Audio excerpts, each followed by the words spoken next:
Welcome to the Comfortable in Chaos Podcast. Strangle your demons and let's go. Y'all need Jesus!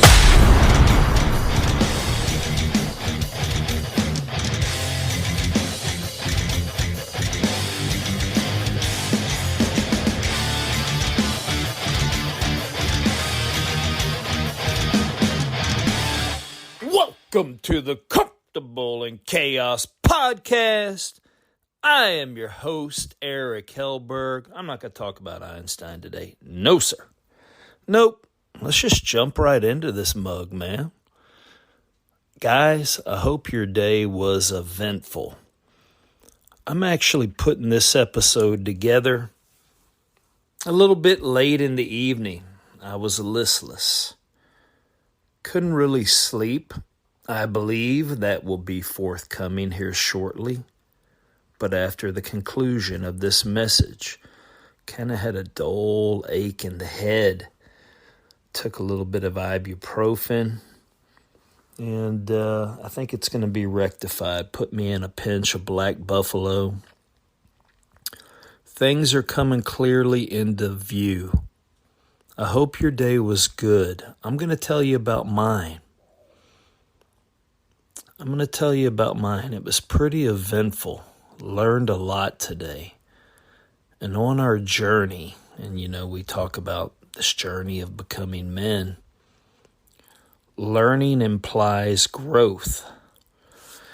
And it really is limitless. So I thank God. I thank God for a Marine friend of mine who likes the show. And he was an old hand-to-hand combatter, really, I guess the Corps calls it close combatives instructor. And he's passing it on to some of his buds. I'm honored. Heck, doggone SEAL, he said the show's pretty cool. He passed it on to a friend.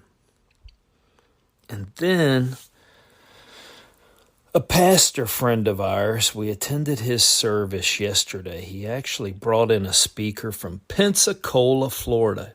It was a lady. She was amazing. And I receive everything that he told me today with regards to this show, what men need, and how this is a perfect vehicle for it. And I hope I can be a conduit for that.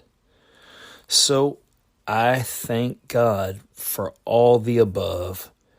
I even thank God for Abdullah. And yes, I like guys with the name of Abdullah. I just like saying it. But that son of a gun is doing our landing page, man.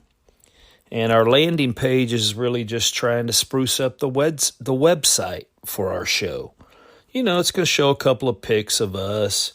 My wife and I going to have our normal thumbnail art, the Comfortable in Chaos, where you're standing at the precipice wondering, am I the only one left?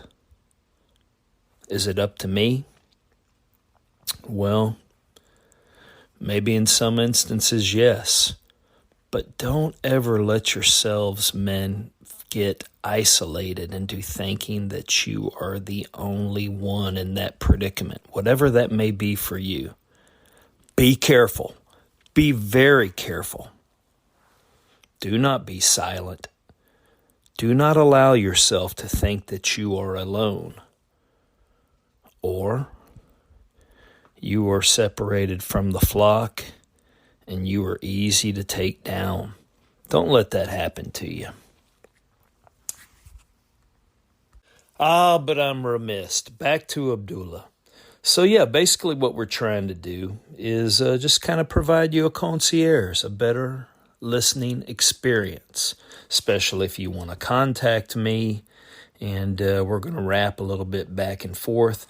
This will provide a better vehicle for doing it. Moreover, you can learn a little bit about me, my history, and just gives it a different shade, a different vibe. But back to Abdullah and back to that church. You heard me in a previous episode talking about how I'm down with black churches, man. I think they're doing it a lot better than predominantly white churches. Whether it's a Catholic parish, whether it's any of the smorgasbord of Protestant sects, Baptist, Methodist. We go to the Methodist church. I'm really fond of it. I love our pastor. But the reason I like this church where we were is because we got down when we worshiped. There was a lot of hooting and hollering, man. I felt an anointing in there. And really, I was screaming like a fool.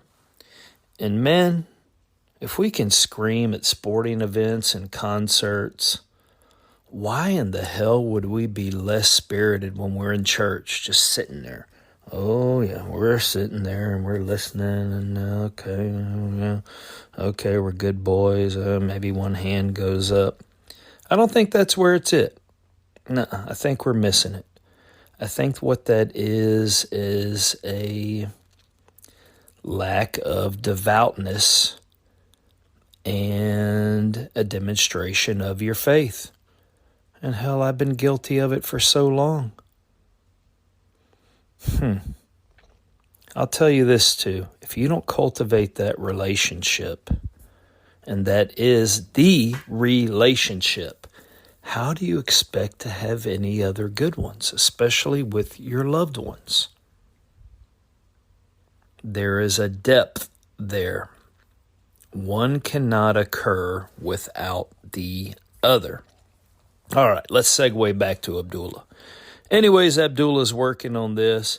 I tried to put a message that is already done out for you guys earlier today.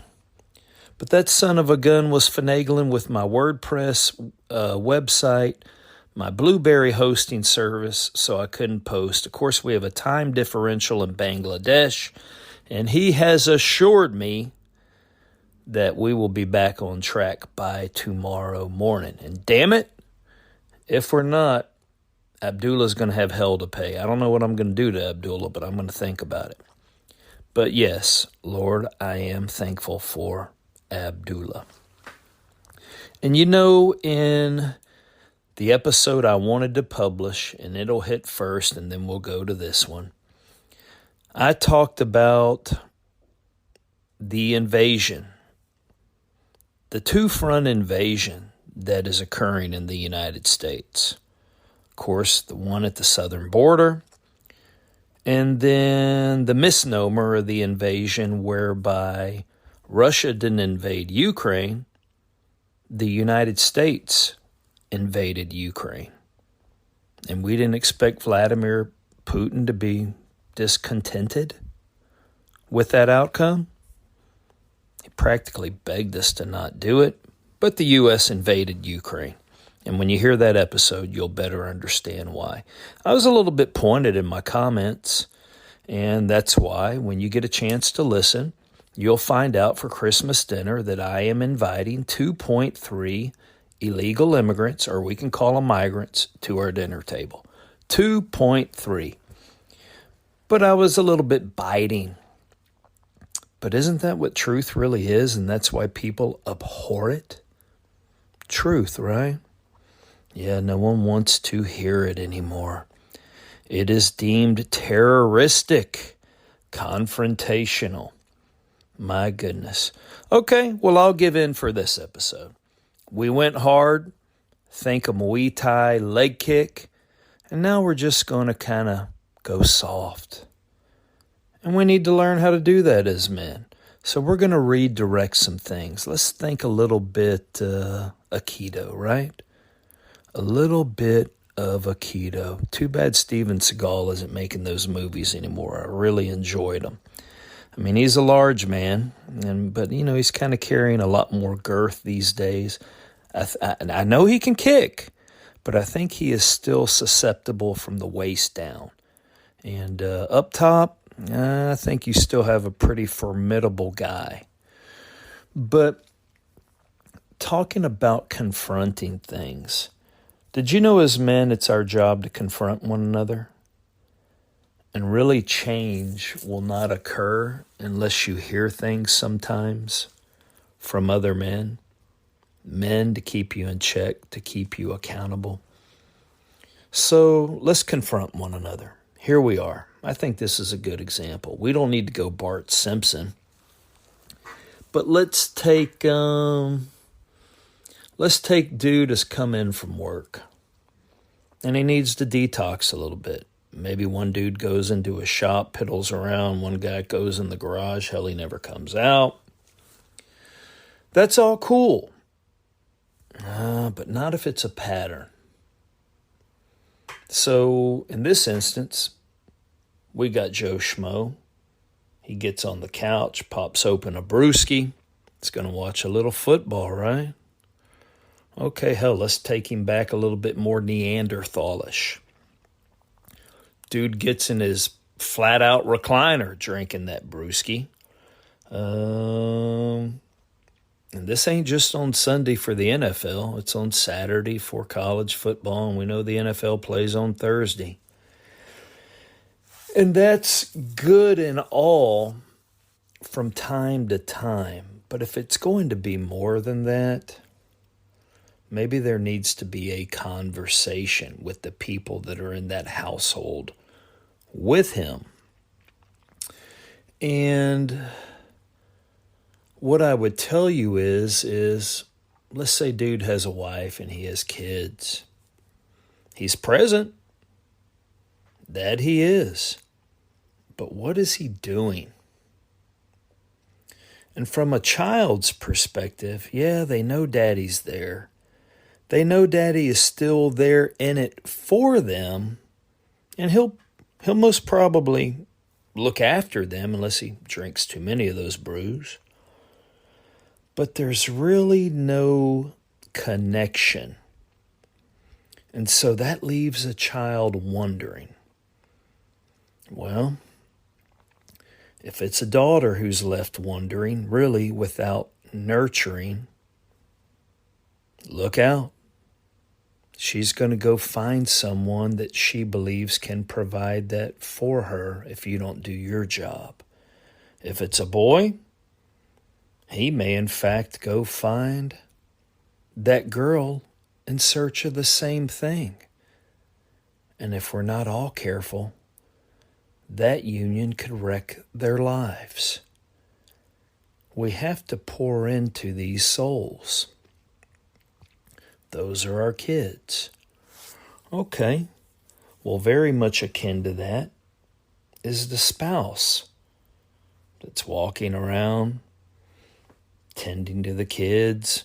Hell, maybe the dude thinks it's mom's role to do all the nurturing for the kids. I would say on an emotional level, the minutia of emotionality, yeah, mom's better suited for that. But for the bigger ideas, promoting self-esteem, giving guidance, dad has to listen to all of that. That is his job. And you know what?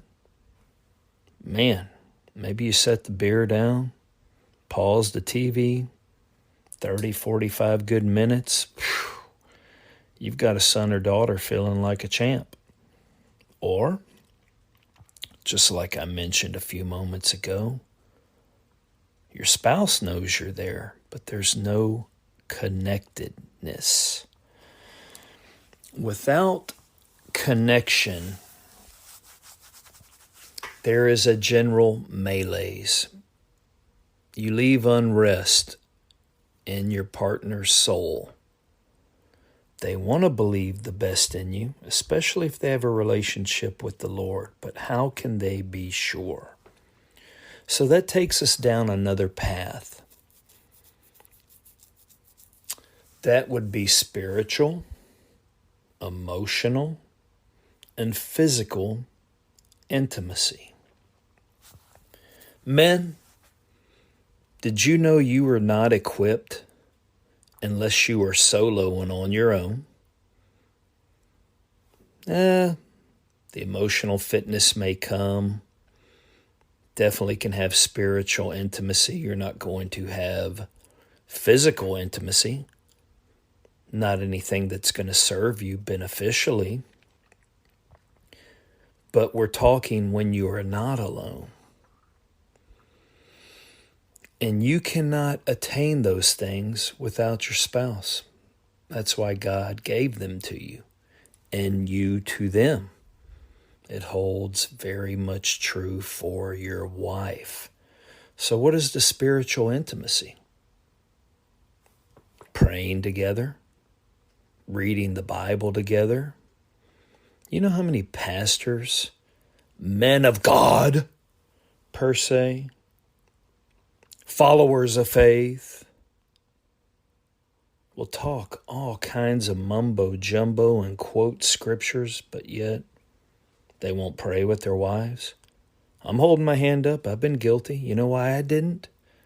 I thought it made me vulnerable. I thought if I prayed for a specific outcome and or towards something and or about something, it meant I had a problem in that area and therefore I was deficient. Really, all that would have done is allow my wife to look into my soul, understand me better. And then you're bringing the good Lord above. You're bringing Christ into your marriage. There's a direct conduit that will definitely benefit both of you. Okay. Well, there's the spiritual. What about the emotional? Your wife wants to know how you feel. I know it's hard. You need to know how she feels. And if she doesn't think that you are concerned with that, there's going to be a deep void in her heart, and you're going to pay for it in one way, shape, or form. Those two go hand in hand. You have to discuss your feelings. And it's a little bit tit for tat. If those muscles are underutilized, just start using them. A little bit will lend itself to more and more. And then, of course, it's incumbent upon you to provide physical intimacy. And no, hell no. I'm not saying once you turn the remote off and the game is done and then you go and what do? You put the popcorn in the microwave and it's instantaneous sex. Well, without the other two components, you're no better than my 3 dogs that I have at the house, Mittens, Jumper, and Bull. Now, that may stand on its own for a little while, but that's not going to be obliged for much longer than that. And you will never get to that level whereby you are truly connecting physically, intimately, looking in, seeing your wife, and your wife looking in and seeing you without those other two. That is the triune nature of what real intimacy is. And of course, I'm not beating you on the head with this. I'm just simply giving you food for thought. I've been negligent in all the things that I've just described, and I don't want that to happen for you. It can be overcome. It needs to be worked on as much as you work on everything else. And if you do so, your life has a very good chance of being blissful. So until next time on the Comfortable in Chaos podcast, I bid you bon voyage, my burgeoning flock. Until next time, like and subscribe to the Comfortable in Chaos